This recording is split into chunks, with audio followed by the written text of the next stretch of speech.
Hi, this is Josh. Today I'm gonna go through my Xboxes because, in all honesty, it's been probably about a year since I've really touched most of them, and I want to check if they all still work. And I figured while I'm doing that, might as well make a video. Maybe there's some cool stuff. So let me go grab some systems. Alright, so this is probably the only system which I got literally just because I think it looks cool. That's the only reason I have it. It's got a nice little hat, although it doesn't quite snap on properly. I gotta sort that out. But yeah, I literally only have this thing because I think it looks cool. I don't do anything with it. Needs a special power supply because, of course it does. With the sidecar, it needs the 213 because it needs more amps on the 5-volt rail, which the other power supplies don't supply. But yeah, I really only have this thing because it looks nice. That's it. No real reason to own it. But yeah, I got it through a friend. So most of these systems that you'll see actually I got through a good friend of mine. So, but yeah, that thing still works. Probably haven't turned this on in over a year, so that's cool. Next, we've got probably one of my most prized possessions, this 007 XEDK. I absolutely love this thing. I fixed it a couple videos ago. It's got the stickers. Let's go ahead and try it out. Yeah, so this thing needed a CPU replacement and a recap. So we did that last summer. And it's still working. I also love that my unit has a DVD drive that's a slightly newer firmware. As a result, the LEDs work kind of correctly on the board because it doesn't get stuck in the blinking phase, so I really like that. It still works. Really happy about that. Alright, next we've got this ADV XDK. It's got lamprey wires on top. It also has some cool stickers on it there. When I got this unit, it was not working. That was due to a single part on the motherboard that had been broken off, possibly at the factory, and it was given a 0022.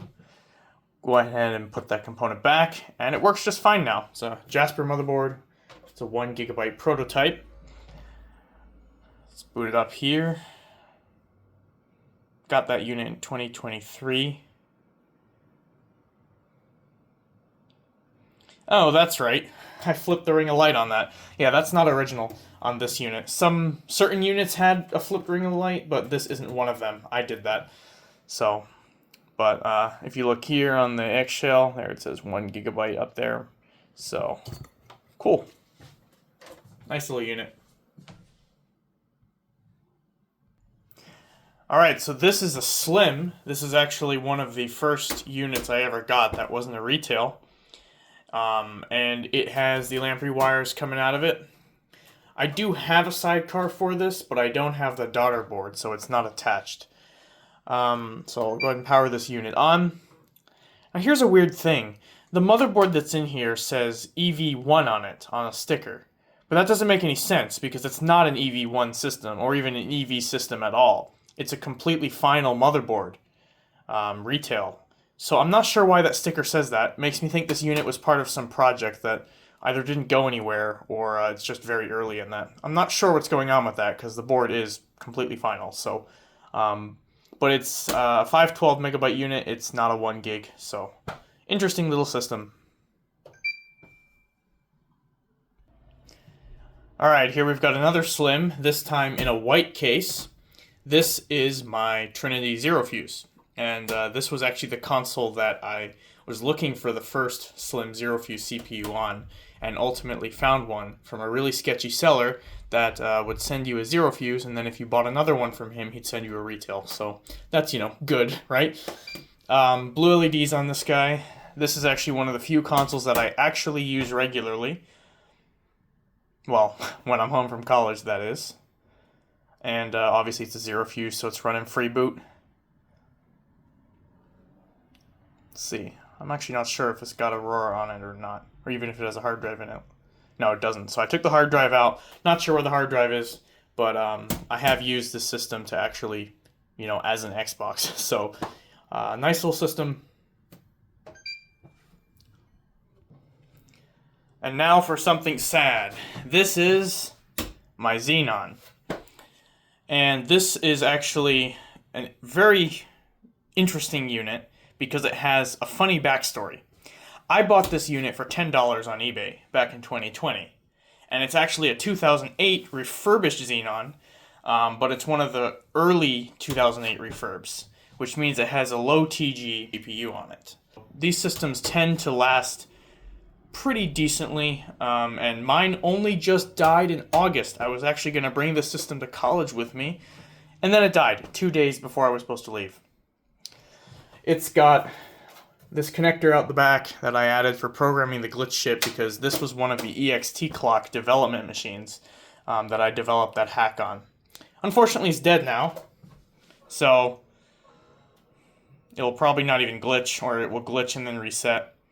But yeah, this unit's been used for a lot of things here. Yeah, there you can see it's resetting instead of continuing the boot when it glitches. So yeah, I gotta fix it one of these days, but a little bit of a sad one. Alright, this unit is the other XT development machine, and since I last used it, the capacitors died. They were not like that when I went to college. So that's interesting. I'm going to have to recap it.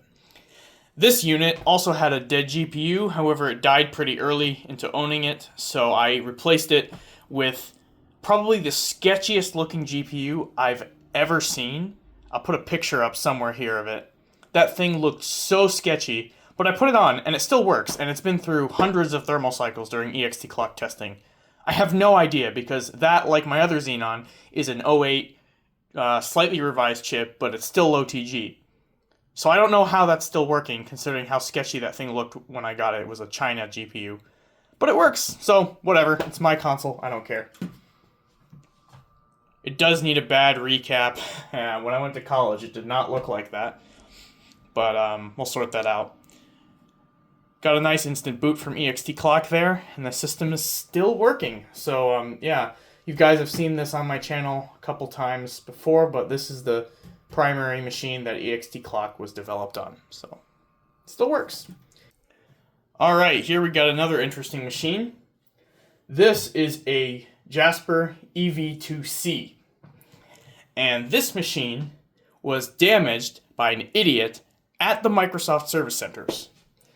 If this label is anything to believe, the guy's name was Kevin. And not only did he put so he was replacing RAM, and not only did he put the wrong type of RAM chip on one of the slots, he also delaminated the motherboard under one of the RAM chips and made it all brown. So that happened.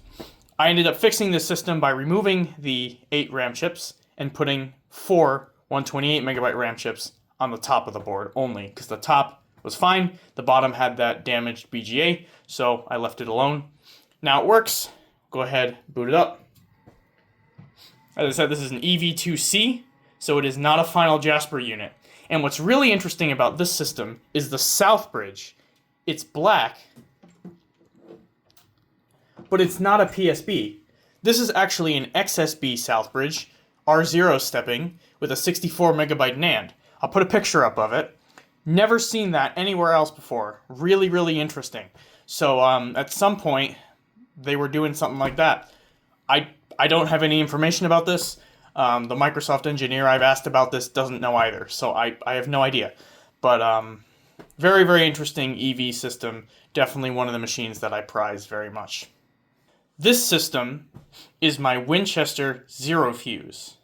That's right. And not only is it that, but the CPU is actually an ES chip from 2012. I installed the CPU myself, and I wired up post out. As you can see, I've got a little pin header there, which has post out, and I believe I also put PLL and EXT clock on that header as well. I can't remember. So, I've got the system. Go ahead and turn it on. Huh? Oh, power adapter thing here. It's getting kind of worn down. Let's try that again. There we go. And there it goes. Pretty nice little system. Looks like it's not picking up my monitor for some reason. Ah, there it goes. It was just being slow. And what's interesting about this system is obviously the zero fuse aspect, so let's pop that into a Zell real quick. I'll go ahead and plug in Ethernet so it doesn't take forever.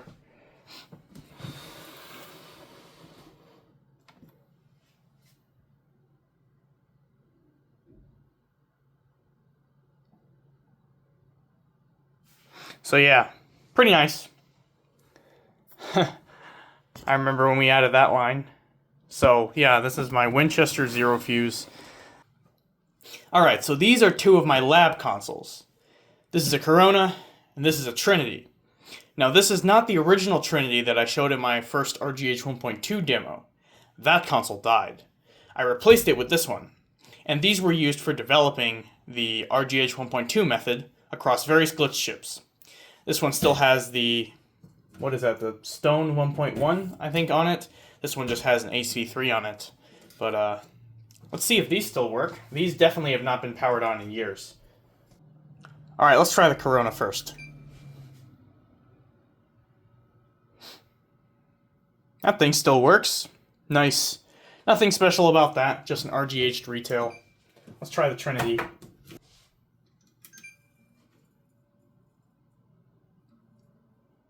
That's strange. I have absolutely no idea what's going on there. We're getting a really dim light there. So I must have been testing something on this console. Not sure what I was testing, but whatever it is, it doesn't work. So, based on the weird behavior of the LED, I'm going to assume the console still works, because it's glitching at consistent intervals, but I was doing something, and whatever I was doing doesn't work. So, I have no idea anymore, because it's been years, so, oh well. Here we have another pair of consoles. These are the Jasper GPU retrofit units. I don't have the Falcon anymore. That went to my buddy Shane at RGH Nation, and I think he ended up selling that unit. But this is the Zephyr and the Xenon that I installed the Zeus 65nm GPU on. I'm not going to pull the heatsinks right now, but I've got videos on these units if you want to see it. Still got my writing on it with the voltages and stuff. So, let's see if these still work. Just use AV because I'm lazy.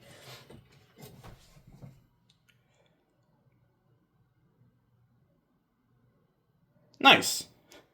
Yeah, these are awesome machines. Pretty cool to know that these were the first Zephyr and Xenon in the world to ever run with a 65nm GPU. Because at Microsoft, the earliest unit they tested those on was Falcon. So,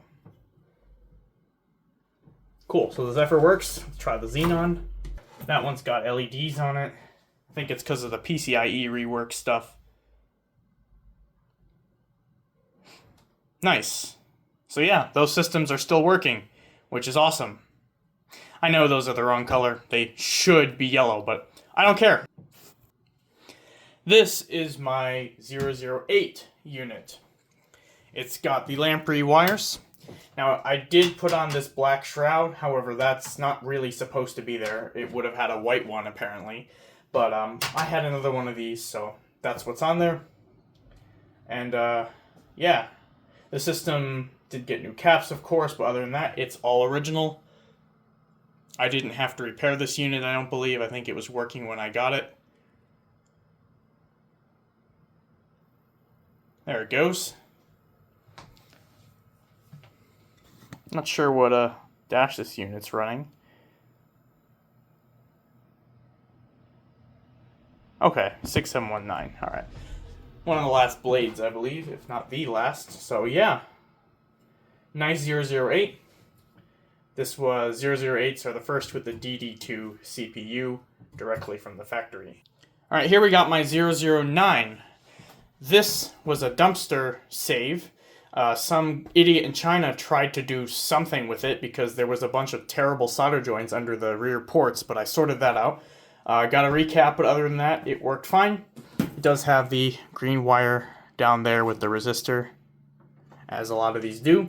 Now this unit is not a refurb, so it has the original CPU, which is slower than 3.2 gigahertz. As a result, if you try to update it past a certain kernel, it will whine at you and say you can't do that. However, you can actually get around that really easily and run the latest if you want to. Very easy to do. I believe mine's just running on whatever the last one that officially worked.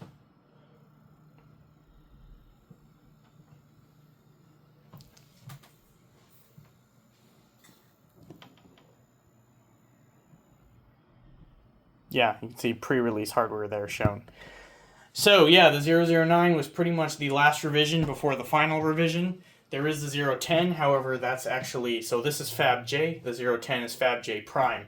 It was a tweak of Fab J for certain testing. I don't have a lot of information on what that testing was, but essentially this design was right before the final. And essentially, that's all of them. I have a bunch of random retails and a couple other units sitting around and a lot of parts systems, but those are all the systems that I really care about. I do also have this. This is another XEDK, and this one, unfortunately, has a lot of problems. You can see it's missing a processor and it's missing RAM right now. It has popcorning under the FSB, however, miraculously, none of those traces were damaged. So the FSB link is actually fine. I've had a CPU on it and I've verified the training is perfect. However, this has an obscure memory problem, and I believe it's due to another bit of popcorning that occurred here, but I'm still diagnosing it. I already found one blown via that I had to bypass, and I'm pretty sure that there's a trace between, I believe, one of these two RAM BGAs, probably this one, and the GPU that's been blown, and I need to find it. And if I do that, then I think I can get this working again. But as of now, I don't know if I have time for this, so it's just kind of sitting around waiting. But I do have it, and I'm going to keep trying to fix it, and hopefully one day it'll be running. So, thanks for watching this video. This is not a very useful video, of course, but just something to look at, I guess. Hope you enjoyed regardless, and have a good day.